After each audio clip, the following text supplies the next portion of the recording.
Right then folks, the dreaded pump. I don't know whether you can tell, I've lost a fish up there before and I couldn't understand it because that pipe there is actually, there's a ledge there. From the pipe there up there is a ledge, a good 12 inches to the shallow end. That pipe is touching that ledge, and it's also facing down as best I can without it touching the liner. So I really don't know how that fish has gone up there, and quite a few people have messaged, and it's understandable. I should have put a cage on it after the first one, but a day. But the fish I lost, I'm almost sure it was already dead anyway. It was the one that I had. It was a Jinrin Oitsuri, which I'd got in that tank on the side of my pool. Anyway, my missus bought me a 10,000 Verdi pump for Christmas. This is the cage off it. So what I'm going to try and attempt now is to put that over there, because I have, well, you all know Mason's had a fish off Adam Boyer and a sargie. He's called it Cupcake, and he's got a bad habit. Where's my finger gone? He's got a bad habit avoiding, sorry about the reflections in the camera, he's got a bad habit of avoiding down there behind that pump. So last night I was worried about him going up there, so that's what I'm doing this morning. I'm going to put that over there. I thought he was still down there, and then he takes the cable. But I really don't think I've got a fish small enough to go up that pipe, if I'm honest, because that was, I won't say fair size fish, but it was actually wedged in that elbow, completely wedged. But anyway, I'm going to put that cage on, folks, and I'll show you what it looks like. Okay then folks, there you go, it's on. Peace of mind really for Mason's fish, Cupcake. Sorry about the reflections and that, but you can actually see that now on that pipe. And I do appreciate everybody who sends me messages.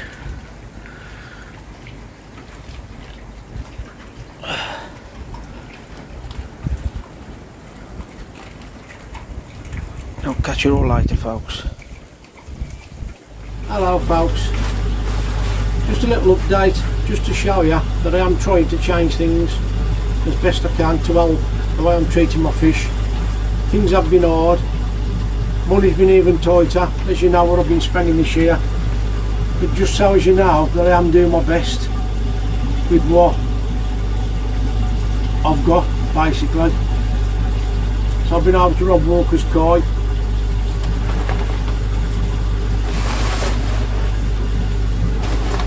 Got myself a sock.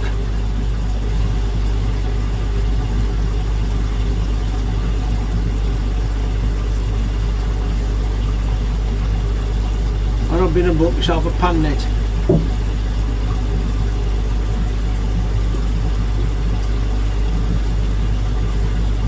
Now the thing is, it's okay having these things. I'm going to try and do a video to show people and try and explain how awkward it is for me to actually get Goldie, especially the size of Goldie is the biggest fish in my pond. I can't remember if it was 60 or 70 centimetres, but how hard it is for me to get Goldie out of my pond and into the tank that I put him in with a sedative in it. So I'm going to try and do a video on that. When I went to Rob to buy these, he was saying, oh, you know, it's easy now, Cope. I said, no it ain't, mate. So what I'm going to have to do is I'm going to have to try and do a video to show people, because people think I don't take care with my koi using the net that I'm using. It's either the fact that I don't take care with my koi, it's the situation my pond is in. So I'm going to try and do a video, and hopefully people will understand a little bit of why I use the net I use. And even though I've been out and bought these things now, this is going to be probably twice as hard, because as you know, I do it all on my own, and to use the pan net to get the fish in, that ain't much of a problem. It's the fact that I've got to lean over a bridge with the sock on my own and then get Goldie out of the pan net into the sock on my own without him falling out the other end of the sock. But I'm going to try and do a video on it, just so I'll put you all in the picture, and I hope you all understand and realise how hard and how awkward it is for me, the way my pond is situated, folks. So I'll add that on to this video. Right then, folks, this is to show you what I have to go through to treat my fish. As you can see, all my pond is all fenced off. That's because we've had Mason since he was about 10 weeks old, and that was a safety thing. So as you can see, I've got the width of the gate and then a bridge. The access to that side of the pond, you can tell by the gauge of my hand, is just that. I've got no access apart from walking on the edge of them slabs. No access at all around my pond whatsoever to put a container in, to use a pan net to put the fish into the container, and then I'll come the other side. No access at all apart from the slabs on the end, on the edge of the pool, sorry, which are probably about 10 inches wide. Come round this side of the pool and on this side of the bridge again, and as you can see, that's the width I've got access to get through. Again, I've got not much access here. That's where I kneel down there, and I'll Goldie, and I've called Ginger now, so you know who I'm treating. I hold them there in that flow of water until they recover, whereas before I'll just put them in the pond. As you can also see, the bridge. This is the net you've seen me use. Now I have got a smaller landing net, and it's so hard to catch a fish in a landing net because when the fish swim away from the net, you can't control the net and the pole in the water. So because that's such a wide span and it's lightweight, it's a lot easier and a lot less stress to the fish putting that in the water and getting them in gently.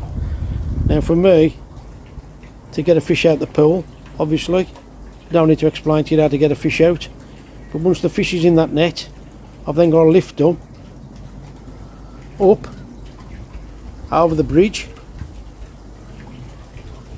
Then I have to walk, as you can see that's way too wide for the gate, so then I'm having to turn with the fish in whilst holding the weight of the fish, walk them through the gate, then across the guarding. It's covered up at the moment, and then I had to put the fish in the container underneath where that bucket is, and there's the table that I treat him on, or treat them on now. I'm having to treat the two.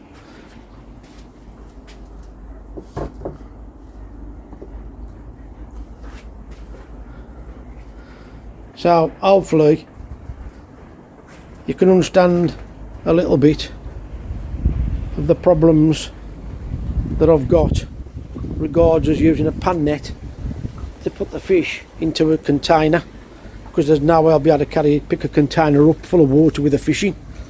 Now I've just got my pan net out, new pan net. What I'm going to do, I'm just going to light on top of the bridge. You look at the length of that pole, and then above my head it's all netted,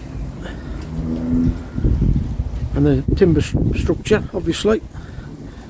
Now you can imagine me now putting that pan net in there to get a fish. It's awkward trying to film it on my own. Then I've got the height of that there, hitting all this above me whilst trying to net a fish, but I've not tried it yet. Then once the fish is in the pan net, somehow, the only way I can think of by doing this now is by putting that back on my bridge, and then hopefully, now there you go, look, it's round, the fish had dropped out.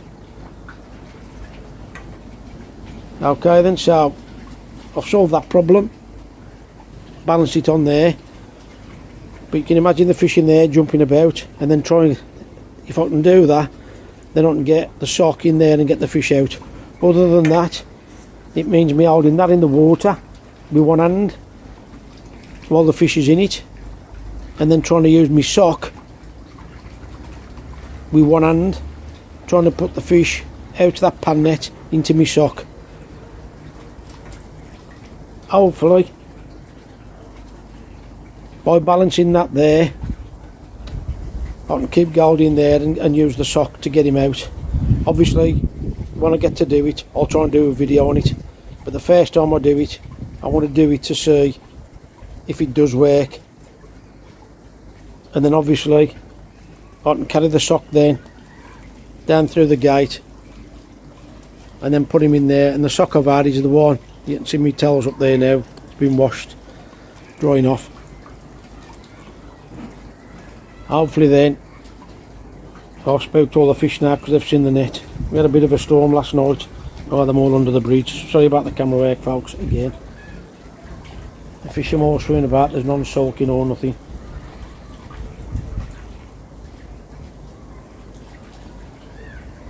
So I just thought I'd do a little demo, just to show people the reason why I struggle getting the fish out the pond. You can probably tell how close the post is there to the edge of the pond.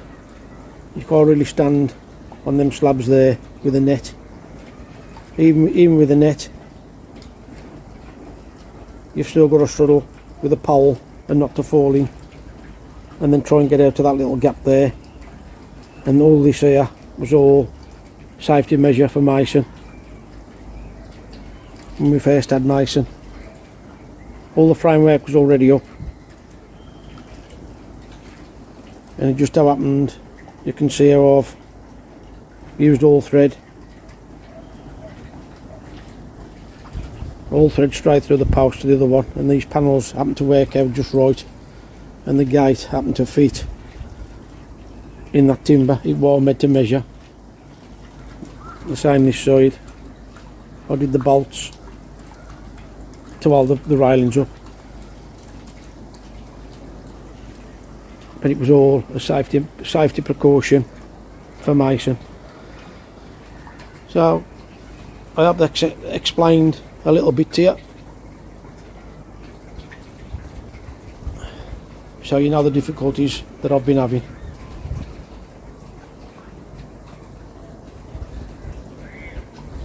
Cheers guys. Hello everybody. I've had a subscriber trying to track my phone number down to get in touch with me, trying to help me with the problems I've got with my koi.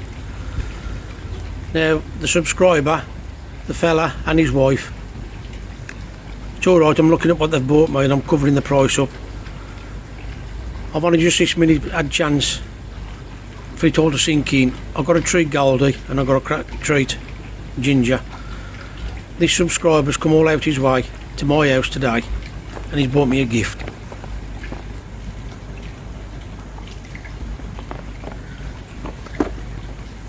So I'd like to thank him and his wife from the bottom of my heart. Okay then, it's the 19th today, as I said earlier. I'm going to treat Goldie and Ginger. As you all know, two of my subscribers bought me this kit, travelled all the way down to me and give me that kit free. So today, I've been reading the instructions earlier on. Today I'm going to treat the fish with them products. So this is a special thank you to both of you, and I really mean it, especially Meg. Thanks for watching and subscribing, and I'll crack on with treating me fish. What I've decided to do is show you while he's in the water. As you can see, that's his anal fin. That is clearing up absolutely beautiful.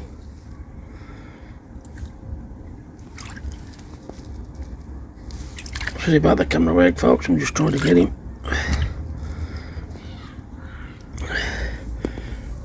Now if you can see that wound there now. Sorry about the camera work. All the flesh on his pec fin is cleared up, and you can see by the colour of his muscles, sorry about the reflection, it's all clearing up lovely using that gel. I have noticed such a little red mark there. I want to flip him over now because he'd got 2 little blisters on the other side of his head last time I treated him.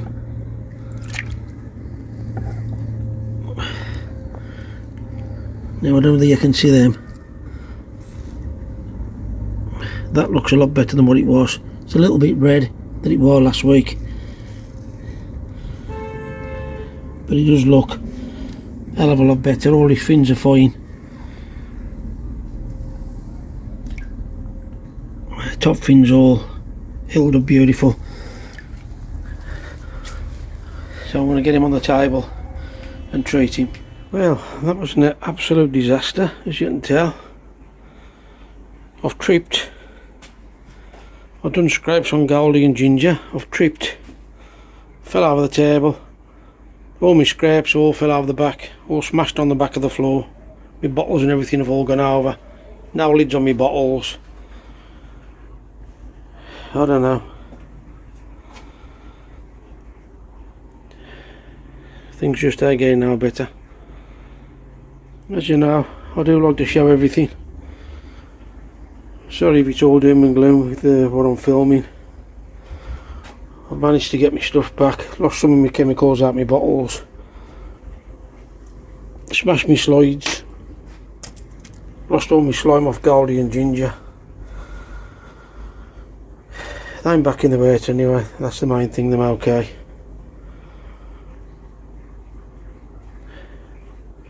Just another day in the office. You're probably wondering how I fell.